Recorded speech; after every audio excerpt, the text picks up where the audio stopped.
ईमानदार लकड़हारा की कहानी। बहुत समय पहले की बात है।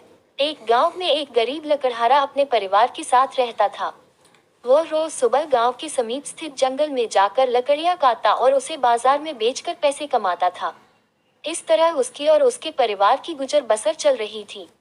एक दिन वह जंगल में नदी किनारे लगे एक पेड़ की लकड़ियां काट रहा था। अचानक उसकी कुल्हाड़ी उसके हाथ से छूटकर नदी में जा गिरी।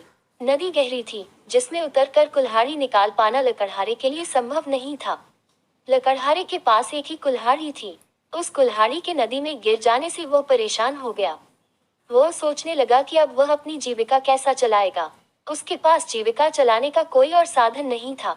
वह दुखी होकर नदी किनारे खड़ा हो गया और भगवान से प्रार्थना करने लगा, भगवान, मेरी कुल्हाड़ी मुझे वापस दिला दीजिए। लकड़हारे की सच्चे मन से की गई प्रार्थना सुनकर भगवान प्रकट हुए। उन्होंने उससे पूछा, पुत्र, तुम्हें क्या समस्या है? लकड़हारे ने कुल्हाड़ी नदी में गिरने की बात भगवान को बता दी और उनसे याचना की कि वे उसकी कुल्हाड़ी वापस दिला दें। उसकी याचना सुनकर भगवान ने नदी के पानी में हाथ डालकर एक कुल्हाड़ी बाहर निकाली। वह कुल्हाड़ी चांदी की थी। भगवान ने लकड़हारे से पूछा, पुत्र, क्या ये तुम्हारी कुल्हाड़ी है? लकड़हारा बोला, नहीं भगवान, ये मेरी कुल्हाड़ी नहीं है। भगवान ने पुनः अपना हाथ पानी में डाला। इस बार उन्होंने जो कुल्हाड़ी निकाली वो सोने की थी। उन्होंने लकड़हारे से पूछा, पुत्र, क्या ये तुम्हारी कुल्हाड़ी है? लकड़हारा बोला, नहीं भगवान, ये मेरी कुल्हाड़ी नहीं है। भगवान बोले, इसे अच्छी तरह से देख लो, ये सोने की कुल्हाड़ी है। क्या वास्तव में ये तुम्हारी नहीं है?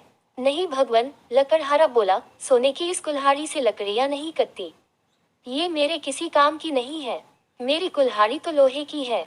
इस बार कुल्हाड़ी देख लकड़हारा प्रसन्न हो गया और बोला, भगवान, यही मेरी कुल्हाड़ी है।